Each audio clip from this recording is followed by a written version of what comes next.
السلام علیکم. امید کرتے ہیں آپ تمام احباب خیریت سے ہوں گے. آج ہمارے ساتھ وہ شخصیت موجود ہے جو میرے پرسنل لائف میں اور پروفیشنل لائف میں انہوں نے بڑا اہم کردار ادا کیا ہے. میرے استاد بھی ہے، مینٹر بھی ہے، اور جب بھی کوئی مسئلہ آتا ہے تو میں ان کی خدمت میں حاضر ہو جاتے ہیں. سر کو پاکستان کے پیس اینڈ کانفلکٹ ریزولوشن میں پہلی پی ایچ ڈی اسکالر ہونے کا اعزاز بھی حاصل ہے. اسی کے ساتھ ساتھ سر گوادر بیلنس اینڈ ٹرانزیشن کے مصنف بھی ہے.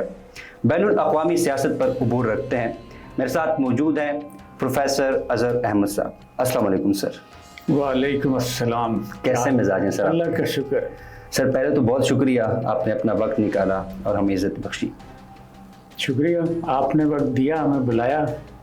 نہیں سر، ہمارے لیے بڑی اعزاز کی بات ہے کہ آپ تشریف لائے.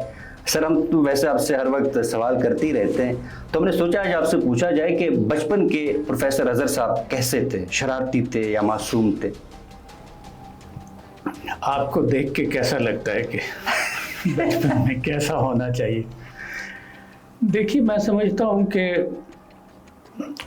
شرارت تو ایک اچھی چیز ہے. میری نظر میں شرارتی ہونا پازیٹیو ہے. اس کا مطلب ہے کہ بچے کا دماغ کام کر رہا ہے، اس میں کچھ تخلیقی صلاحیت ہے، کچھ سوچنے کی صلاحیت ہے، تو وہ اسی وقت وہ شرارت کر سکتا ہے. ہاں، لیکن وہ ہم اس کیٹیگری میں شاید نہیں تھے کہ جس کو آپ بدتمیزی کہتے ہیں، وہ والی شرارت نہیں تھی. ان بچوں میں شاید تھا جیسے پیرنٹس اور ٹیچرز جو ہیں پسند کرتے ہیں. ایسا کوئی ایسی بچپن کی یاد جو آپ شیئر کرنا چاہیں، جن کو آپ آج کل بھی یاد کرتے ہیں؟ دیکھیے، بہت سی باتیں ہیں جنہوں نے بڑا اثر بھی کیا مجھ پہ. اگر میں کوئی بہت پیچھے چلا جاؤں اپنی یادداشت میں، اگر آپ اجازت دیں، تو مجھے یاد پڑتا ہے کہ میں کلاس 2 میں تھا شاید. تو اس وقت ہمارے استاد تھے ایک، اللہ انہیں جنت نصیب کرے، یعقوب نام تھا ان کا، یعقوب صاحب. تو کلاس 2 ظاہر ہے کہ وہ چھوٹے بچے ہوتے ہیں، ان کو اتنا نہیں پتہ ہوتا. تو انہوں نے کلاس میں آئے اور انہوں نے ایک دن کہا کہ جی آپ نے پہاڑ کی سیر پہ ایک مضمون لکھ کے آنا ہے بچوں کو، اور جتنا بھی جو سمجھ میں آئے، جتنا بھی آپ نے لکھا جائے آپ سے، آپ لکھ کے لے آئیے.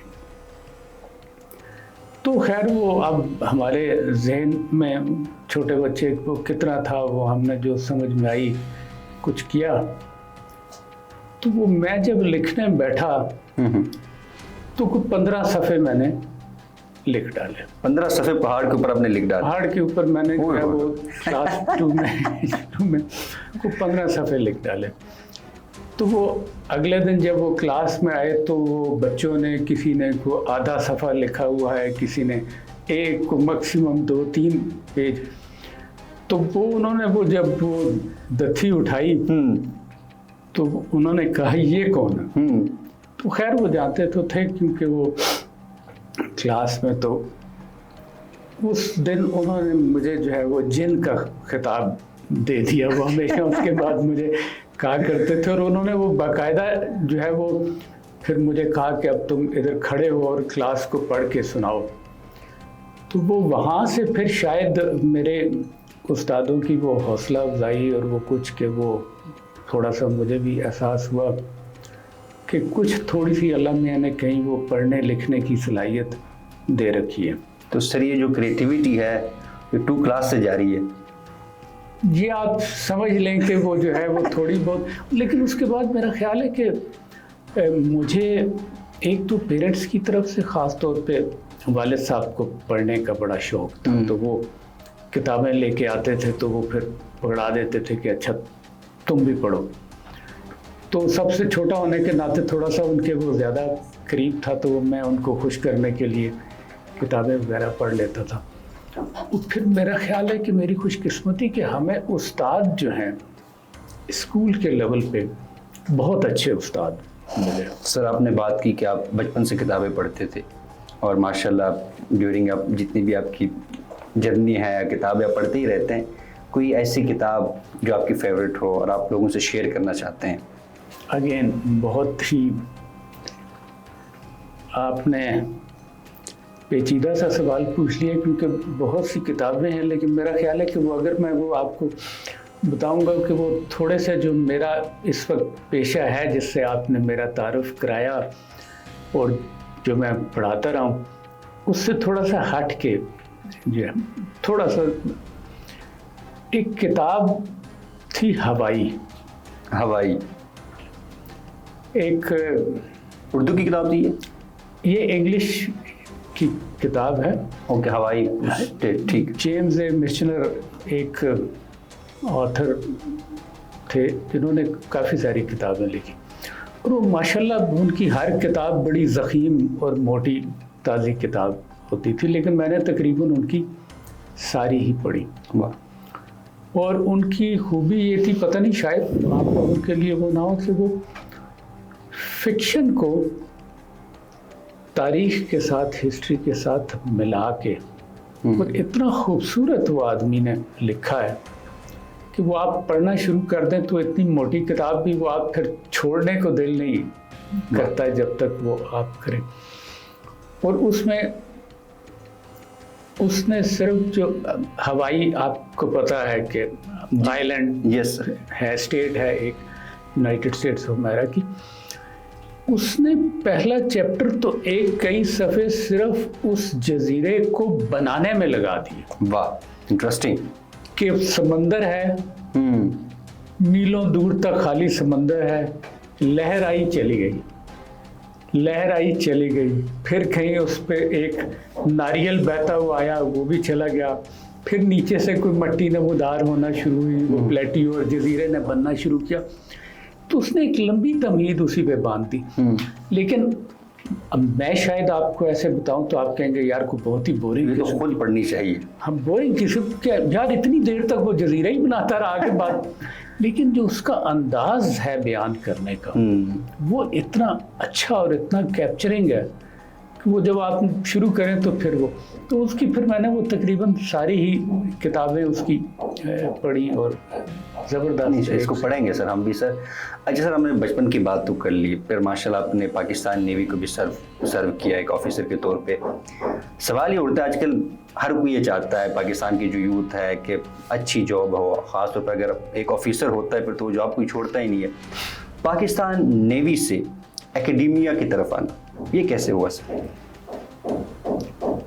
میرا خیال ہے وہ جیسے میں نے آپ کو بتایا کہ وہ جو بچپن کا ایک اثر تھا کہ وہ شوق مجھے تھا پڑھائی لکھائی کا، اور وہ دونوں ہی آپ کہہ لیجئے، والد صاحب میرے آرمی میں تھے، تو ایک وہ وردی کے ماحول میں بھی جو بچپن گزرا تو ان سے انسپائر ہونا، تو وہ پھر بنیادی طور پہ انہی کے کہنے پہ جو ہے میں نے جو ہے وہ انتخاب کیا نیوی کا اور وہاں چلا گیا.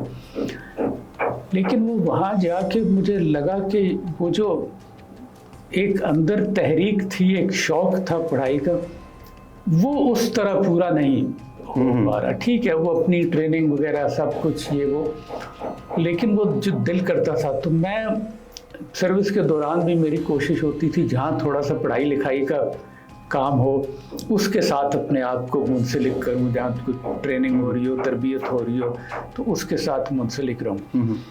تو پھر ایک وقت آیا کہ جب مجھے لگا کہ اب میں نے جو ہے وہ کافی وقت جو ہے وہ شاید جو میرے اندر کا عذر تھا اس کو دبا کے میں نے گزارا ہے، کیونکہ ایک وردی کی اپنی لیمیٹیشنز ہوتی ہے اور مجھے پڑھانے میں مزہ آتا تھا. تو پھر میں نے یہ فیصلہ کیا کہ اب جو ہے تھوڑا سا اپنے اوپر توجہ دی جائے، کچھ پڑھائی لکھائی کی جائے. اور پھر وہ ظاہر ہے اس سے پھر یہ تحقیق کی طرف آیا. تحقیق کے ساتھ میں نے جو ہے وہ ایز اے وزٹنگ پہلے پڑھانا شروع کیا، تو وہ مزہ آیا. پھر ایک آفر آ گئی مجھے یونیورسٹی سے، پھر میں وہ وہاں سے جو ہے وہ ریسرچر سے جو ہے میں پروفیسرشپ کی طرف آ گیا. سر آپ نے ماشاءاللہ آپ کی اگر لائف جرنی کو دیکھا جائے ایک واسٹ ایکسپیرینس ہے آپ کا. ہم اکثر کوئی دوست بات کر رہے ہوتے ہیں کہ چائے پہ کسی ڈھابے پہ آپ بیٹھتے ہیں پاکستان کے مسائل کے اوپر ہی بات ہو رہی ہوتی ہے. آپ کے خیال میں پروفیسر اظہر صاحب کی نظر میں پاکستان کا سب سے بڑا مسئلہ کیا ہے؟ تعلیم و تربیت. اور میں اس کو قصداً جوڑ کے بول رہا ہوں کیونکہ میری جنریشن نے جب تعلیم حاصل کی تو وہ ہمارے ہاں یہ ایک مرکب لفظی استعمال ہوتا تھا تعلیم و تربیت. ہم نے وقت کے ساتھ ساتھ تعلیم میں سے تربیت نکال دی. ہم اب تعلیم جو ہے وہ صرف اور صرف پڑھائی لکھائی کو کہتے ہیں، سمجھنے کو، تربیت کو، شعور کو نہیں کہتے. ٹھیک. اور ڈگری حاصل کرنا جو ہے اس کے ذریعے کسی ملازمت یا پیشے کو حاصل کرنا وہ اب مقصد بن گیا ہے ہماری تعلیم کا. تو اس لیے میں سمجھتا ہوں کہ ہمارا بنیادی مسئلہ، میں ابھی آپ کا وقت ضائع نہیں کروں گا ورنہ میں اپنی نہیں سر، آج آپ بات کریں، کھل کے بات کریں. ورنہ میں اپنی کلاس شروع کرتا ہوں لارڈ میکالے سے. تو جو اس کو جانتے ہیں وہ جانتے ہیں کہ انہوں نے کس طرح جو ہے بر صغیر کے تعلیمی نظام کو انگریز نے کس طرح متاثر کیا، اور پھر وہی ہم جو ہے اس کو لے کے آگے بڑھے، اور بجائے اس کے کہ ہم اس کو ٹھیک کرتے ہم نے اس میں مزید خرابیاں پیدا کی. اور میں سمجھتا ہوں کہ اب بھی اگر جو ہے اگلا سوال شاید آپ کا وہ حل کا ہو، اگر ہم اب بھی توجہ تعلیم پہ دیں، شاید یہ تھوڑا سا لانگ ٹرم ہوگا، ٹائم لگے گا، اگر ہم استاد کو امپاور کریں تو میرا خیال ہے کہ وہ ہمارا مسئلہ زیادہ بہتر طور پہ حل کر سکتا ہے، بجائے اس کے کہ ہم یہ باقی چیزوں کے پیچھے معیشت اور یہ ان کا ڈنڈورا پیٹتے رہیں. اصل ہماری بنیادی چیز جو ہے وہ ہے کہ ہم نے بچوں کو وہ تعلیم دینی ہے جو ہمیں شعور دے، جو ہمیں سمجھنا، اور جس کو آپ کہتے ہیں نا کریٹو تھنکنگ، کریٹو، اپنا تخلیقی دماغ جو ہے وہ بنا سکے، سچ کو سچ کہنے کی جرت پیدا کر سکے. آج کل وہ یہ ساری چیزیں جڑی ہیں، جو آپ کا کردار ہے وہ سارا کا سارا اس تعلیم اور تربیت سے جڑا ہے. اچھا سر، آپ نے بات کی تعلیم کی.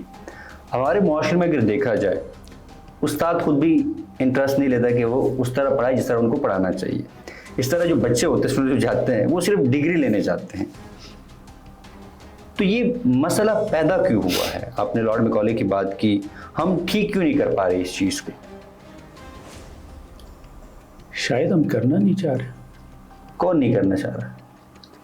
ہمارے ارباب اختیار شاید نہیں کرنا چاہ رہے، کیونکہ شاید تعلیم یافتہ لوگوں کو ہینڈل کرنا مشکل ہوتا ہے. تو وہ اب جس طرح ہم لگ جاتے ہیں ایک ڈگر پہ، ہمیں لگا دیا جاتا ہے کہ اچھا یہ تمہارا مسیحا ہے، آج سے تم نے اس کو ووٹ دینا ہے، تو وہ ساری قوم اس طرف چل پڑتی ہے. پھر ہمیں بتایا جاتا ہے کہ اب یہ نیا مسیحا آ گیا ہے، اب اس کے پیچھے دوڑ پڑو، آپ اس کے پیچھے دوڑ پڑتے ہیں. تو جو سوچنے والا دماغ ہے، تخلیقی دماغ ہے، وہ سوال کرتا ہے، وہ پوچھتا ہے کہ بھائی آپ کہاں سے بیگ لے کے تشریف لائے ہیں، آپ کی شہریت کہاں کی ہے، تو آپ نے پہلے کیا کیا اس ملک کے لیے جو اب ہم آپ کے اوپر اعتماد کریں، ہمارے پاس جو اچھے لوگ ہیں ہم انہیں کیوں نہ اوپر لے کے آئیں. تو میرا خیال ہے کہ وہ سوٹ کرتا ہے ان لوگوں کو جو کنٹرول کرنا چاہ رہے ہیں، کہ ان کے پاس جو ہے وہ دیکھیں نا، بھیڑ بکریوں کو کنٹرول کرنا زیادہ آسان ہوتا ہے کیونکہ وہ دماغ استعمال نہیں کر پاتی. تو اس لیے میرا خیال ہے کہ ہم نے تعلیم کو ایک تو وہ جو انگریز نے شروع کیا، پھر جو انگریز نے ورثے میں ہمیں حکمران دیے، جو اس ملک کی بدقسمتی کے بہت جلدی ہی وہ اس ملک پہ قابض ہو گئے. وہ آپ دیکھ لیجئے کہ میں اگر حضرت قائد اعظم اور لیاقت علی خان کے بعد تو قبضہ آپ کا جو ہے وہ اسی اشرفی کا ہی رہا.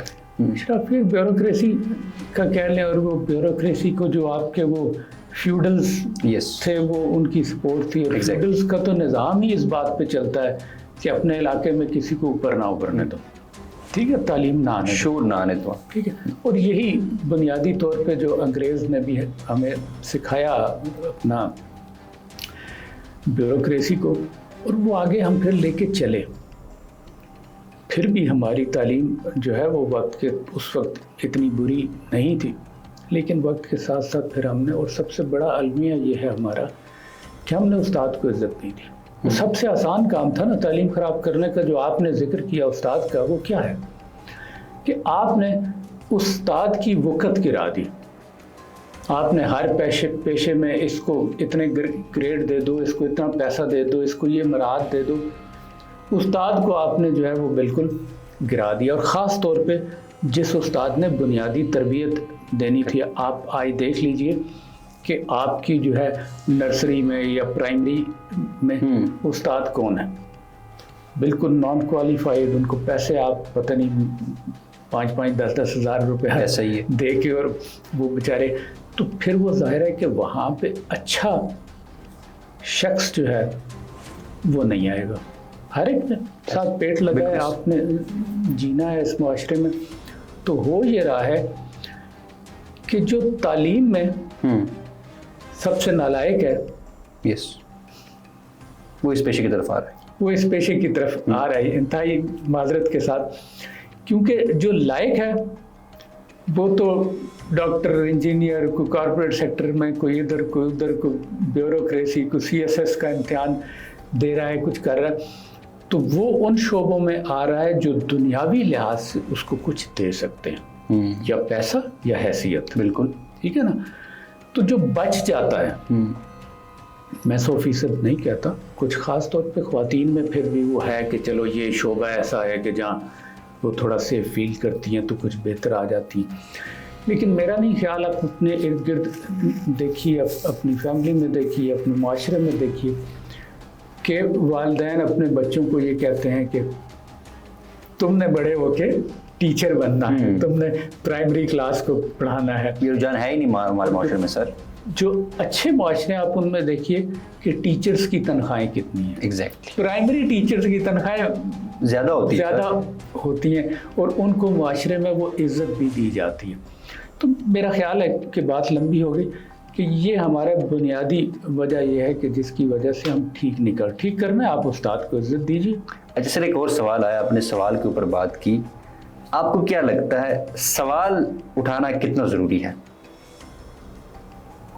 جواب تو ہر کوئی دے دیتا ہے، سوال کی کیا اہمیت ہے؟ دیکھیے، سوال اٹھانا ہی تو بنیاد ہے، معاشرے کی بنیاد، تعلیم کی بنیاد، شعور کی بنیاد سوال ہے. اگر آپ سوال نہ کرتے تو یہ جو آپ نے اتنی کتابیں لکھی ہیں، یہ جو اتنا علم حاصل کیا ہے، وہ کہاں سے آیا ہے؟ کہ انسان نے سوال کیا کہ یہ کیا ہے. سیب گرا درخت سے تو سوال کیا کہ یہ سیب کیوں گرا، تو کشش شکل کا پتہ چل گیا. ٹھیک ہے نا. بجلی کڑکی تو سوال کیا کہ یہ آواز اور روشنی مجھے ایک ساتھ کیوں نہیں آئی. تو آپ نے پوری تھیوری جو ہے وہ بنا دی، آپ کو پتہ چل گیا کہ آواز کی رفتار کیا ہے اور روشنی کی رفتار کیا ہے. تو یہ سب تو سوال سے ہی ہے. آپ اگر سوال نہیں کرتے تو اس کا مطلب ہے کہ آپ زندہ نہیں ہیں. یہ زندہ انسان کی علامت ہے کہ وہ سوال کرے گا. آپ بچے کو دیکھ لیجیے، بچہ پیدا ہوتا ہے، بولنا شروع کرتا ہے تو وہ پوچھنا شروع کر دیتا ہے، یہ کیا ہے، یہ کیا ہے، یہ ایسے کیوں ہے. ٹھیک ہے. تو یہ آپ کی سرشت میں اللہ نے ڈالا ہے، اور اسی کو میں کہتا ہوں، اسی وجہ سے تو آپ اشرف المخلوقات ہیں.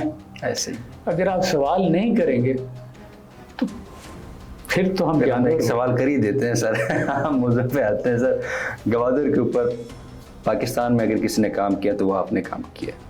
نہیں، ماشاء اللہ. اب تو آپ سارے گوادر پہ لوگ ایکسپرٹ نہیں، آپ نے شروع میں آپ نے ہی کام کیا ہے، اور گوادر بیلنس اینڈ ٹرانزیشن کی آپ نے بڑی ایک عظیم کتاب بھی لکھی ہے، اچھی کتاب اور بڑا اچھا کنٹینٹ اس میں ہے سر. اور گوادر کی امپورٹنس کی جب ہم بات کرتے ہیں، رابرٹ کیپلن جن کو بڑا پڑھا بھی جاتا ہے، 2009 میں وہ آتے ہیں گوادر کو، کہتے ہیں کہ یہ ایک فیوچر کی بڑی سگنیفیکنس رکھتا ہے یہ گوادر 21ویں صدی میں، اور یہی باتیں آپ شروع سے کرتے ہوئے آ رہے ہیں، لیکن یہاں پہ کوئی بدقسمتی سے کوئی سنتا نہیں ہے. کیا سمجھتے ہیں گوادر اتنا اہم کیوں ہے؟ اور ساتھ میں سر یہ بھی ایڈ کر دیجئے گا کہ ہم نے اس گوادر کی جو پوٹینشلز ہیں ان کو یوٹیلائز کیوں نہیں کیا، فائدہ کیوں نہیں اٹھایا اس سے؟ لمبا سوال ہے. ایک تو آپ نے مزیدار بات کی، وہ کتاب اور یہاں سنتا ہوئے نہیں، وہ کتاب پاکستان میں لوگ نہیں پڑھتے، وہ باہر پڑھتے ہیں. اور یہ بھی سر میں اپنی ناظرین کو بتاتا چلوں کہ پروفیسر صاحب کی جو کتاب ہے Gwadar balance and transition, China میں چائنیز زبان میں اس کتاب کا ترجمہ ہوا ہے، تو آپ اندازہ لگا سکتے ہیں وہ کتنی اہم کتاب ہے. شکریہ. تو دیکھیے بنیادی بات یہ ہے، اور وہ اس کتاب کا نام ہی یہ اس لیے رکھا تھا گوادر بیلنس اینڈ ٹرانزیشن کہ میری نظر میں اس کا بڑا کردار ہے. وہ جو عالمی طاقت کا توازن بدل رہا ہے اس کے اندر پاکستان کا اور گوادر کا ایک بڑا کردار ہوگا. تو اتفاق سے میں تو رابرٹ کیپلن سے پہلے سے یہ باتیں کر رہا ہوں، اس لیے سر میں نے مینشن بھی کیا اسے. لیکن ظاہر ہے کہ ان کا بڑا نام ہے اور ہم بھی پڑھتے ہیں، انہیں کوٹ کرتے ہیں. دیکھیے اہمیت جو ہے پاکستان کی کہہ لیں یا گوادر کی کہہ لیں، اگر آپ نقشہ دنیا کا سامنے رکھیں، ٹھیک ہے، خاص طور پہ جس کو آپ ورلڈ آئی لینڈ کہتے ہیں، جو کہ بنیادی آپ کی زمین ہے جس میں آپ کا ایشیا، افریقہ اور یورپ آتا ہے، باقی تو وہ آئی لینڈ اس زمین سے علیحدہ ہو گیا نا، تو امریکہ وغیرہ سائڈ پہ چلے گئے. اگر آپ اس نقشے کو سامنے رکھیے اور آپ یہ دیکھیے جی سر کہ دنیا کی بیشتر آبادی اور دنیا کے بیشتر ریسورسز وہ ادھر ہی ہیں، اور آپ گوادر پہ ایک لائن لگائیے، ٹھیک ہے، آپ یہ دیکھیں گے کہ دنیا کی تقریباً آدھی آبادی مغرب کی طرف اور آدھی مشرق کی طرف ہوگی. تو یہ اس کو آپ علامتی سمجھ لیں. تو یہ ایک مطلب سینٹر ہے، یہ ایک میں سمجھتا ہوں کہ محور ہے، مرکز ہے جس کے گرد آپ کا بیلنس ہے دنیا کا. یہ بڑا اچھا کنسیپٹ آپ بتا رہے ہیں سر. ٹھیک ہے، تو اچھا، اور اس کو آپ پھر باقی بھی اگر آپ جو ہے ریسورسز کے حساب سے اور معدنیات کے حساب سے بھی دیکھیں تو ایک تو یہ ہو گیا. ٹھیک ہے، پھر آپ کیا کر رہے ہیں کہ دنیا کا ہر ملک ہے، میں کوئی ملک بھی یہ نہیں کہتا کہ میری جو ہے وہ جغرافیہ جو ہے غیر اہم ہے وہ، لیکن آپ دیکھیے کہ آپ کم از کم 5 خطوں کو، بلکہ میں تو کہتا ہوں خطوں کو نہیں، سویلائزیشنز کو جوڑتے ہیں. ٹھیک ہے، صرف آپ زمینوں کو نہیں آپ جوڑ رہے، بلکہ آپ پوری ان سویلائزیشن کو، تہذیبوں کو آپس میں ملاتے ہیں. میں آپ اپنا دیکھ لیجئے ساؤتھ ایشیا، آپ انڈس سویلائزیشن کو دیکھ لیجئے، آپ چین کی جو دنیا کی سب سے پرانی تہذیب ہے جو کنٹینیوٹی میں چل رہی ہے اس کو دیکھ لیجئے، آپ سینٹرل ایشیا دیکھ لیجئے، آپ پرشیا دیکھ لیجئے جو ابھی ایران جیسے آپ کہتے ہیں ایک بالکل مختلف تہذیب ہے اور بڑی پرانی وہ بھی، اور پھر آپ عرب کو دیکھ لیجئے. تو یہ تو آپ تھوڑا سا اگر آپ امیجنیشن لے کے جائیں تو روس پہلے تو سینٹرل ایشیا اسی کا حصہ تھا، اس کا پھر باقی. تو یہ آپ ان 5 کا سویلائزیشنز کو جوڑ رہے ہیں. آپ ان کے درمیان میں اگر وہ جیسے وہ ہوتی ہے نا اسپوک، وہ آپ سائیکل کا ٹائر دیکھیں تو بیچ میں وہ ایکسل وغیرہ اور اس سے تاریں لگی ہوتی تھی ٹائر کو کنٹرول کر رہی ہیں. تو آپ وہ ہیں کہ درمیان میں آپ ایکسس ہیں اور آپ ارد گرد جو ہے ان کو لنک کر سکتے ہیں, آپ ان کو جو ہے جوڑ سکتے ہیں. اور پھر سمندر کے راستے تو پوری دنیا آپ کے ساتھ جڑی. تو ان کو آپس میں راستہ پہنچانا, اور ان کا پھر آپ دیکھیے یہ لینڈ لاکڈ علاقے ہیں نا, سینٹرل ایشیا ہو گیا, مشرق وسطیٰ پورے کا لینڈ لاک ہے. افغانستان کو دیکھ لیجئے, چین کا آپ پورا جو مغربی علاقہ ہے اس کو دیکھ لیجئے کہ وہ چین کی جو بندرگاہیں ہیں ان کے مقابلے میں ہم سے زیادہ, کہ ہماری بندرگاہوں سے زیادہ قریب ہیں. اگر میں آپ کو مثال دے سکوں, جی سر,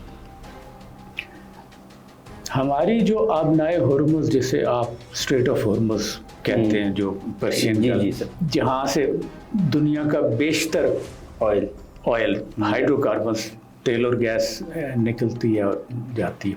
اب اگر چین کو جا رہے ہیں جو سب سے بڑی منڈی ہے تیل کی, تو ہرمز سے لے کے شنگھائی تک جو چین کی سب سے بڑی پورٹ ہے, جو ابھی راستہ ہے ہمارا دریائی, کو 10,000 کے قریب کلومیٹر بنتا ہے.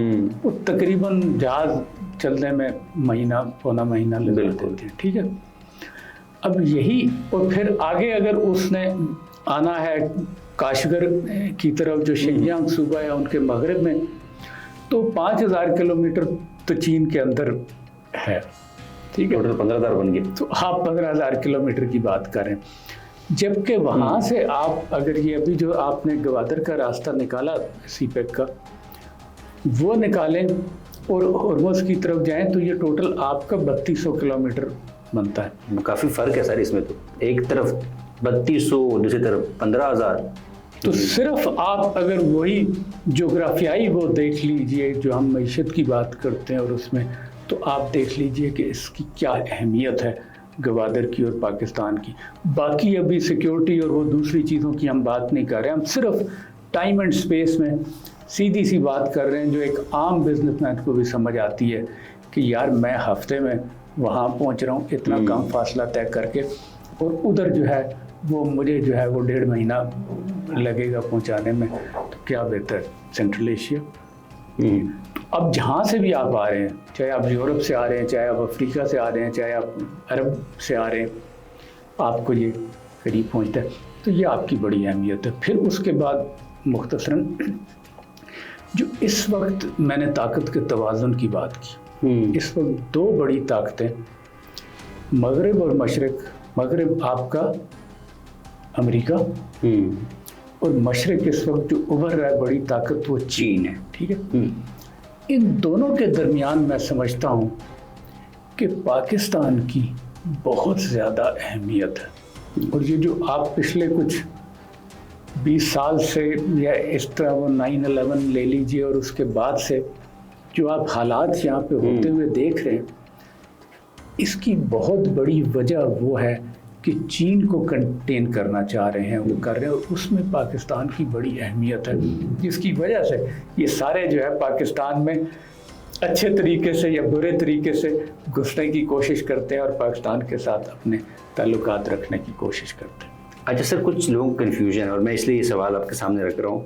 آپ کو لگتا ہے کہ ریجنل پاور ہو یا ایکسٹرا ریجنل پاورز ہو, وہ چابہار پورٹ کو سی پیک کے متبادل کے طور پر استعمال کر سکتے ہیں؟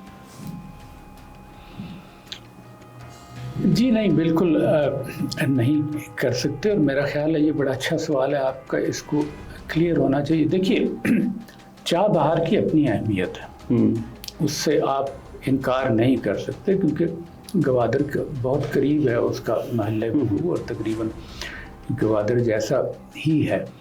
چابہار کی اہمیت گوادر کے مقابلے میں ہے صرف اور صرف سینٹرل ایشیا کے لیے.